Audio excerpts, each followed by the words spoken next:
Episode 165 of the Read to Lead podcast is brought to you in part by cloud accounting software FreshBooks with a 30-day free unrestricted trial just for you. Visit freshbooks.com/read to lead and enter Read to Lead in the How Did You Hear About Us section.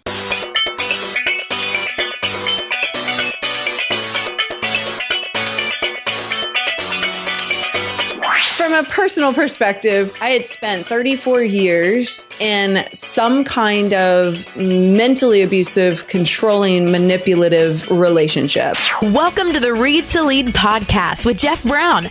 Jeff believes that if you desire to achieve true success in business and in life, then consistent and intentional reading is a must. The Read to Lead podcast will not only help you narrow this ever-important reading list, but also bring you key insights and valuable feedback from some of today's most successful and inspiring authors. And now, here's Jeff. Hi there, you have found the podcast that is dedicated to your personal and professional growth, where leadership, of course, gets our focus, but we also find time for topics like personal growth, productivity, career, business, marketing, sales, and entrepreneurship. Now, you are in for a treat today because in just a moment, we're going to be joined by video podcast pioneer turned live video streaming teacher, Luria Petrucci.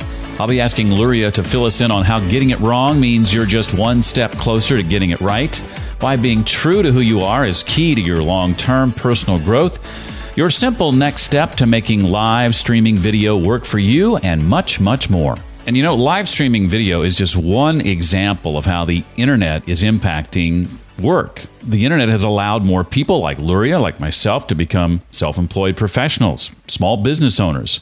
Many of us are more connected, we're more autonomous, and working in jobs that could not have been imagined even just a few years ago. Maybe that's where you find yourself, or maybe that's where you long to be in the not-too-distant future. Today, 1 in 3 Americans is self-employed, and that trend is growing. By 2020, that group could well be over 40% of the U.S. workforce. Why do I tell you this? Well, it's because the world, despite what I've just told you, is not quite ready for this change. One of the exceptions is cloud accounting software FreshBooks. They are among the innovators who've stepped up to provide a new solution for freelancers and small business owners in this rapidly changing market. As ahead of the curve and awesome as FreshBooks is, it's not very expensive at all. In fact, for 30 days, it's absolutely free. That's right, you can try it free and get access to all of FreshBooks' features for 30 days. All you have to do is go to this URL, freshbooks.com/read to lead. When you get there, be sure and enter Read to Lead in the How Did You Hear About Us section. Again, that's an unrestricted free trial, 30 days, all the features. Just go to freshbooks.com/read to lead. Well, in the history of this nearly 4-year-old show, I have never brought on a guest who hasn't written a book. Oh, no. Luria, you haven't written a book, have you? Not yet. It's coming. I guess it has to now. Well, not necessarily. I am making an exception today, but you may be thinking, well, there must be a good reason for Jeff making an exception. You'd be correct in that assumption. The reason I'm making an exception in Luria's case is because of the impact that her work has had on me. That's one of many reasons, actually.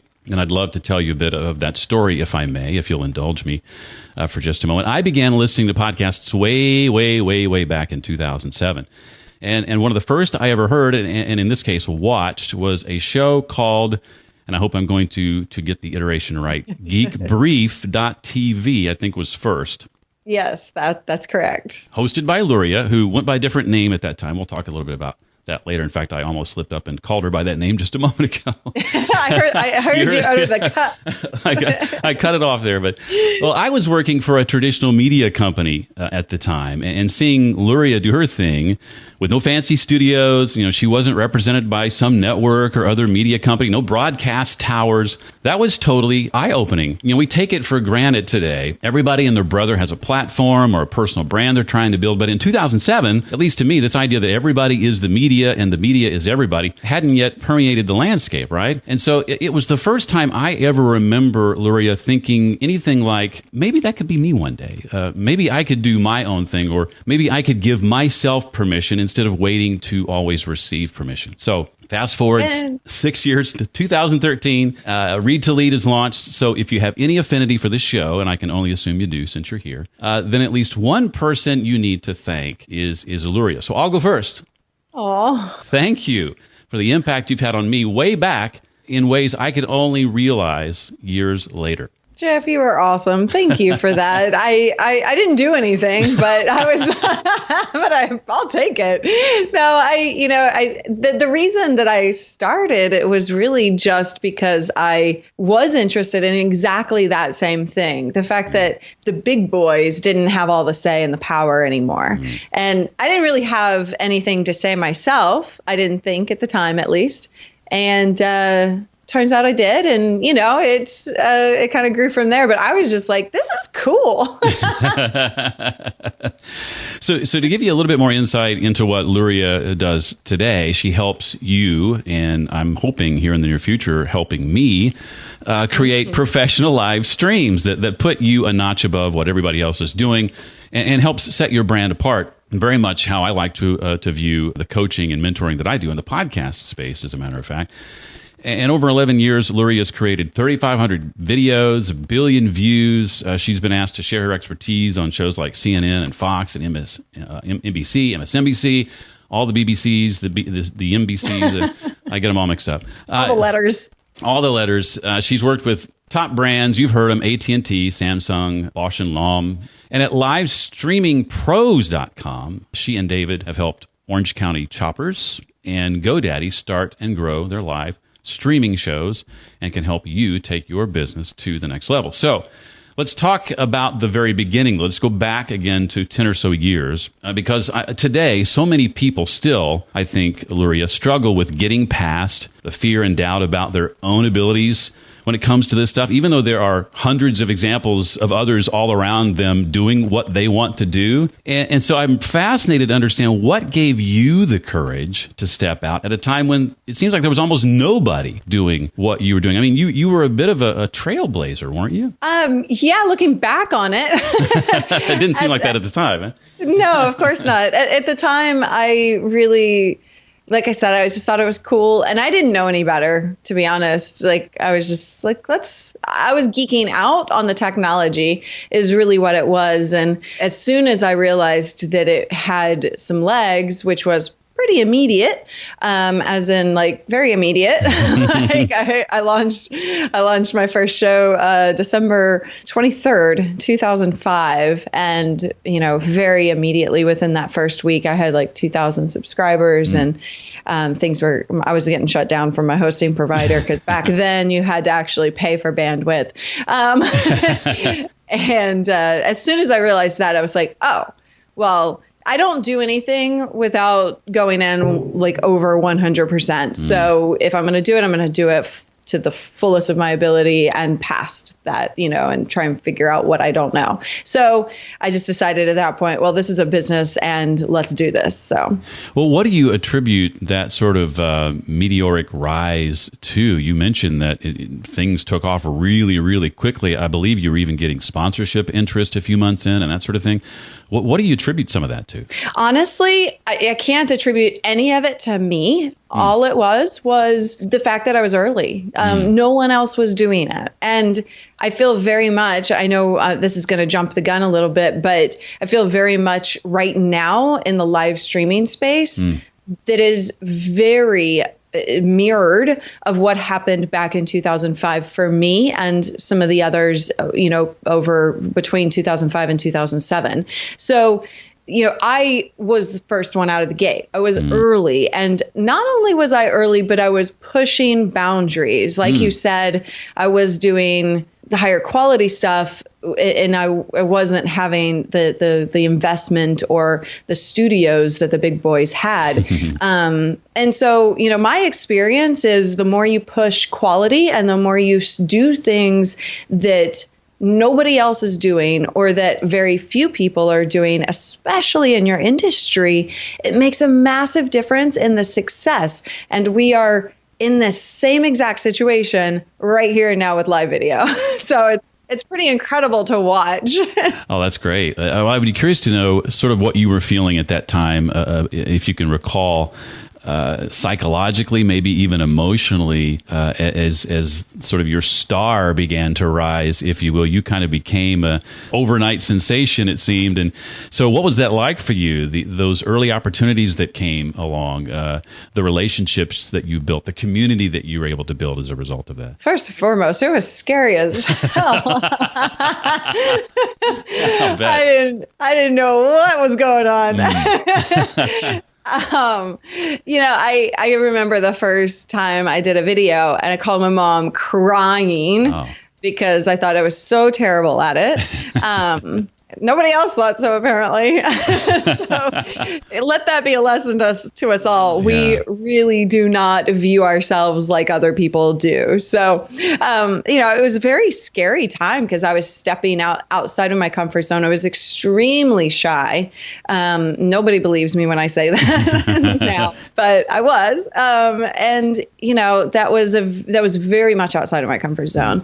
But my strength is that I love people. I love to help people, and I love talking and learning from people. So that served me very, very well. And I was able to quickly grow that community and build industry relationships with all of the other podcasters doing, even audio still at that time, right? And then also video as time moved on. And it's an incredible experience because I knew I was building something. I had no idea what I was building. In reality, I knew I was kind of trying to do something, but I didn't know what it was going to turn out to be. And I think that that's fairly normal for anytime you do something outside of your comfort zone, because you don't know where it's going to lead you. Like, I had absolutely no idea in a million years that I would be good on camera or that people would like to hear me actually speak. Like, I had zero self-confidence in myself. I had no idea that there are skills and talents that were housed in this body that, was just hiding apparently. And I discovered that as I pushed myself outside of comfort zone, and I continued to do that over and over and over the years. You remind me of that diagram that I've seen, I think, on Facebook recently. You've probably seen it too. There's a circle, and one circle's labeled where the magic happens, and it's and then there's this other little circle over here, separate from the bigger circle, that says your comfort zone. Yes.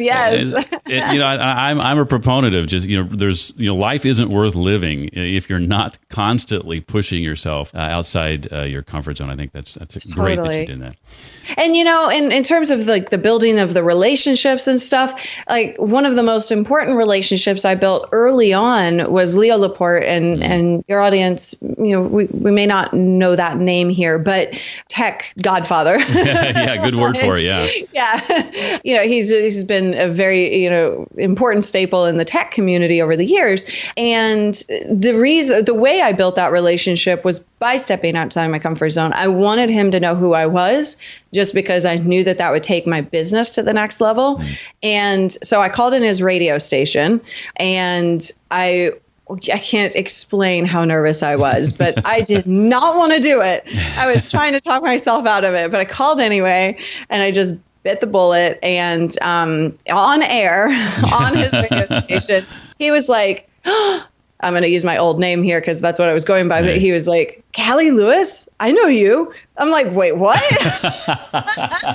And because of that single call, cool. He knew me, but he wasn't reaching out to me. I had to reach out to him. And then after that call, I got an invite to host his TV show with him. And I was like, what? Okay. Yeah. I don't know how to do that, but sure.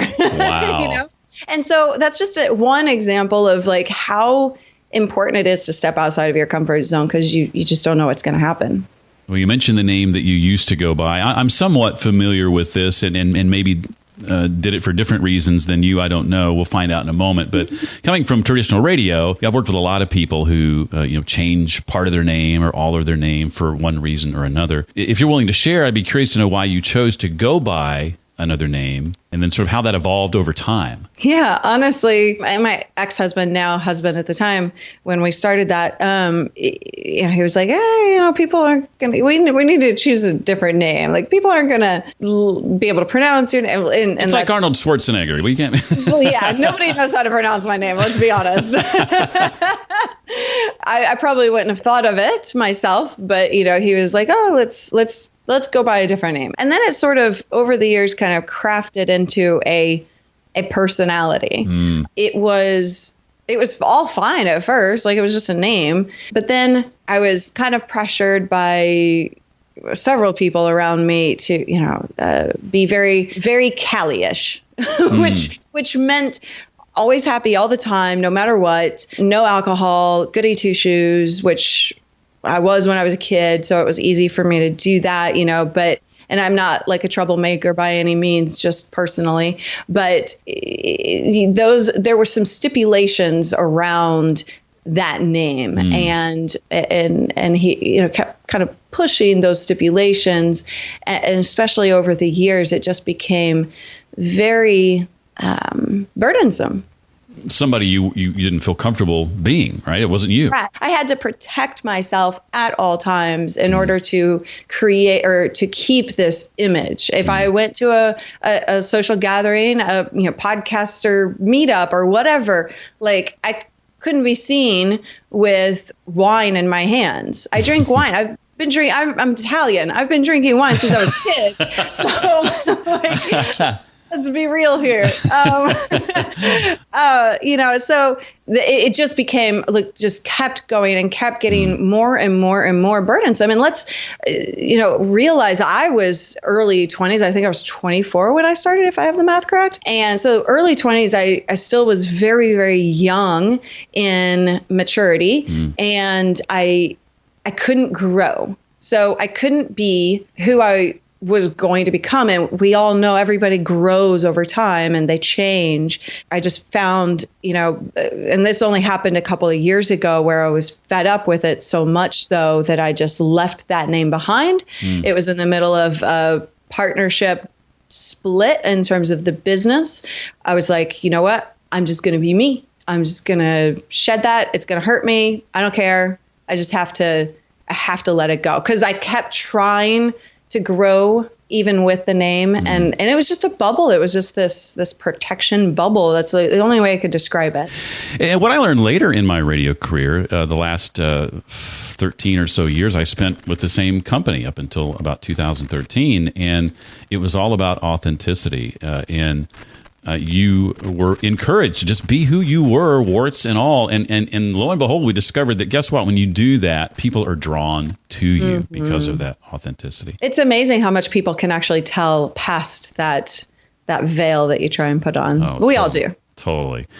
Well, let's talk about the transitional times. Eventually, there was burnout, just some tough season. Can you shed some light on that? Yeah. So you mentioned that you had watched Geek Brief. Well, that was the first iteration of the show. Then I was going through a divorce at the same time that the partnership that I had for the business ended. In 2010, I went into business with another partner, and that lasted for 5 years. And that turned out to be not a good situation at all. and I'm just gonna, because I'm an honest person, and TMI, but from a personal perspective, I had spent 34 years in some kind of mentally abusive, controlling, manipulative relationship, whether that was my stepfather, whether that was my now ex-husband, whether that was my now ex-business partner, so I never knew what it was like not in that kind of like controlling environment. I realized that at like 34, I'm like, wow, this is a little old to be realizing this.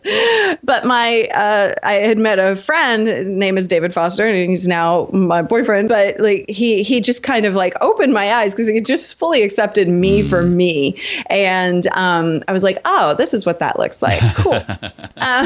Finally, at 34, I found it. Yeah, I didn't know I was looking for it even.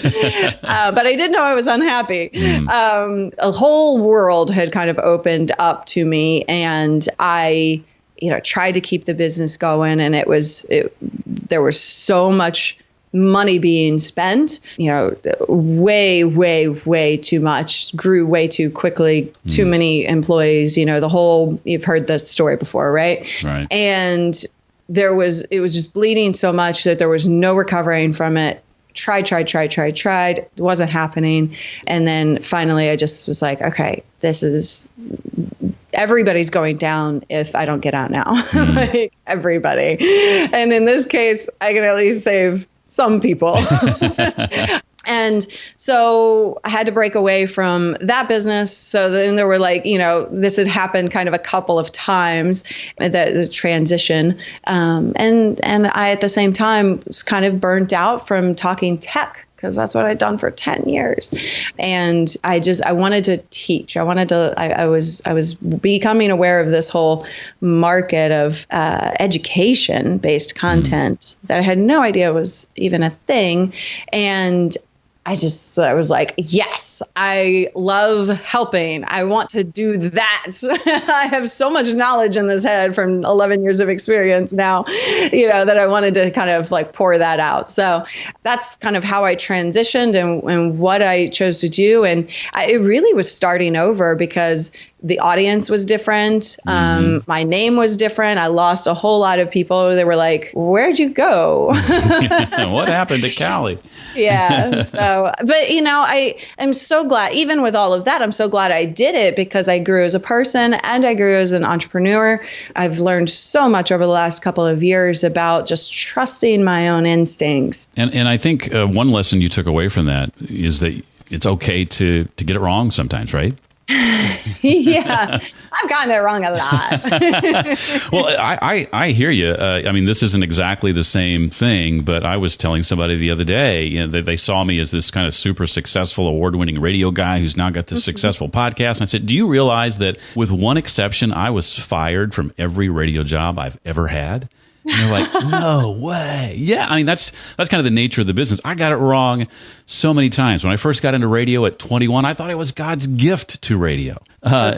So yeah, I had some growing up to do myself. I understand about getting it wrong. And I spent a whole lot of time worrying the fact that my ex-business partner, when things were going downhill, he was like, you'll never be able to do this without me. And I believed him for a moment, and I knew there was not truth to that, but I wasn't really sure. And so every time I quote unquote failed, I had to move past that voice in my head too. And I did. And that doesn't even affect me now, but it was a struggle, because not only are you dealing with just the regular entrepreneurial or business kind of oh man, I got it wrong, this sucks, and now I have to figure it out. I was also dealing with that extra crap, that was kind of in my head. And so it's been an incredible kind of journey to say, I don't have to get it right. I don't need it to be perfect every time or the first time or whatever. It's an ever evolving thing, whatever that is. And now I realize that everybody does it. Everybody is evolving. Everybody is going through the same stuff, is changing and learning and making mistakes and growing. So that's been a pretty cool lesson. And so now you found what is the, I'll call it sweet spot of teaching. And I'm thinking about this, and you're right, it makes so much sense. Who better to teach in this field than somebody like you, who has all these, decade-plus experience, the billions of views, the 3,500-plus videos, all these different amazing clients. And I want to talk a little bit about what you and David have put together in regard to livestreamingpros.com. And kind of selfishly, I'm asking that question, Luria, because in the last few months, I've been thinking more about getting outside my comfort zone a little bit more and doing more video, doing more live streaming video. One of the reasons I got into radio was so that I could hide, I got to stop doing that. So explain this, if you will, livestreamingpros.com, and then also what you've got on the horizon. You should get out there and you should get outside of your comfort zone, because, live video is prioritized now. and not only is it popular, it's needed in this day and age. Everything is going towards video and live. So it's really important that you don't hide anymore because you have an awesome personality and people need to hear that. People need to see that. People want to connect to you. And I'm just going to ask the audience right here and now, if you don't mind me taking over your show. I love it. Comment, give him some feedback. Like if he actually put his face out there, would you join his live streams? Would you connect with him on a deeper level? I have a client who had a podcast for many, many years. And, the moment that he put his face out there on live video, they were like, yes, like this is what we've been waiting for. This is just a different connection level. So anyway, comment, let him know, please. So what we help do is really strive to help you kind of put your best foot forward. Like I think the interesting thing about live video right now is that everybody thinks it's different than anything else they do in their business. We all are marketing our businesses. We all are like trying to push forward. And this is purely, it's a relationship builder, but it is a marketing channel. We all put so much effort. You put so much effort into the quality of your podcast, right? Like that's very important to you. And a lot of people are just like, meh, when it comes to live video. I think it's a mistake.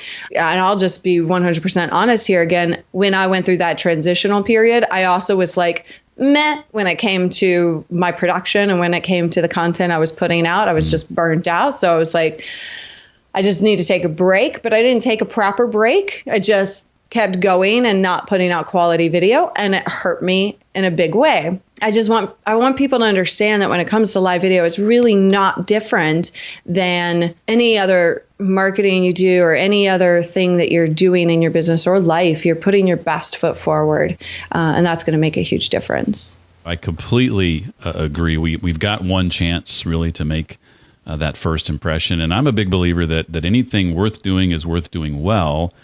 And the thing that has served me better than anything else I've ever done, and I tell this to all my clients, is excellence with consistency. Doing your absolute best and doing that consistently is the single best thing you can do for you, for your business, for your personal brand, whatever that is. Absolutely. Well, shed some light, if you would, on this live streaming quiz, livestreamingquiz.com. What is that about exactly? Yeah, so the website is livestreamingpros.com, but the quiz is at livestreamingquiz.com. And this is really geared to help you understand where you fit in the world of live video. So what kind of live streamer are you? And just a quick overview, there are 4 levels of live video. One being the mobile phone. It's what I call the selfie stream. Super raw, super personal, super human, great to do. But there are some ways that you can actually make it more professional and more put your best foot forward, and even if you're just using your phone. And then level 2 is the phone plus some gear, mobile plus. Level 3, going live from your computer, adding some graphics, doing side-by-side interviews, having just more professional type of video. And then level 4 is what we do and what people like. We set up Michael Hyatt's studio to do this, and like it's TV quality. He's now going live every week with his live show. It's really cool. So it's top TV quality stuff that you can do a lot with, including what I'm kind of calling next level webinars. Like these things are incredibly personal, and you're visual as opposed to just having voiceover on slides. So there's a ton that you can do on level 4, but that quiz is to help you understand where you should kind of start with live video. And at the end of that, once you figure out kind of who you are as a live streamer, then you can take a challenge, a 5-day challenge at that level to actually implement all of the stuff that I teach. So it sounds like then taking that quiz is step 1 into figuring out kind of where you fall and maybe what your comfort level is, and understanding what you need to do to get your feet wet so that you can ease into the entire process and not be overwhelmed by it. Is that accurate? Absolutely. Awesome. Well, Luria, I watched a video of yours today about why live video creators, live streamers need to read. And I would love to hear from you maybe what are 1 or 2 of your sort of go-to books, your favorite books over the last few years that have had maybe the biggest impact on you. Yeah, so Essentialism was massively is a game changer for me. I am not if you're not familiar with the book, which probably most people are at this point, but if you're not, then it's kind of about learning to say no. And I am terrible at saying no. So that was had a huge impact on me and in my business. I'm reading like a couple of books. One is Michael Port, Book Yourself Solid, I think it's called. Yes. And also, I don't know who it's by, and it's not beside me at the moment, but it's about Profit First. It's called Profit First. And I can't remember who it's by, but it's kind of a game changer in terms of finances and the way you run your business. And then personally speaking, I read Michael Hyatt's book. That's all about creating a life plan so that you're not just living life and you're actually creating a life that you want. That was big for me. And I'm going to have to reread that book a few times. So yeah, those are just a few that I've been reading. Now, would you believe that every author of every book you just mentioned has been on this show? I would believe that, actually. That doesn't surprise me at all.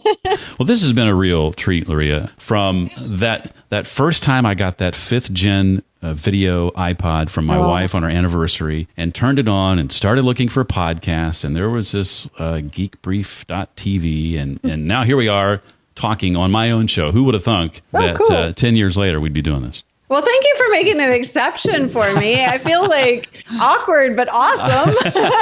Here's the thing. I appreciate you saying that, but I mean, the reality is that authors are awesome too, but not everybody who is doing awesome things has also written a book. And the best example I can think of right now of somebody doing some really awesome things is you. Oh, you know how to play it. That's sweet. And I think I probably will write a book sometime soonish. It's kind of in my head. Yeah, you certainly got a story there. We'll use this episode as an outline for your future. Ooh, I like it. Well, Luria, thank you so much for your time. Really appreciate it. Thank you, Jeff. When Luria one day publishes her book, you'll be able to say you heard about it here first on the Read to Lead podcast. For all the links and resources relevant to my conversation with Luria, including where to find out more about her, is available at readtoleadpodcast.com/165. That's the show notes page for episode 165. Do you have a 5-star rating and written review for the Read to Lead podcast just waiting to bust out of you? If so, you can go to readtoleadpodcast.com/iTunes or readtoleadpodcast.com/Stitcher. Thank you to LEHH in iTunes, who calls Read to Lead a fantastically curated reading list in podcast form. And Dallas says better late than never with 5 stars. Wow, I'm really late to the game here. I just discovered the Read to Lead podcast and I'm hooked. Well, I'm glad, Dallas. And if you need a new accounting solution, remember our sponsor, FreshBooks Cloud Accounting Software, with that free 30-day unrestricted trial. Just visit freshbooks.com/read-to-lead. Well, that's going to do it for this go-around. I look forward to seeing you next time for the next episode of the Read to Lead podcast. Thanks so much for listening to the Read to Lead podcast. As a subscriber, we challenge you to be more than just a passive listener. Become a vital member of the community. Visit us on the web at readtoleadpodcast.com. Until next time, remember, leaders read and readers lead.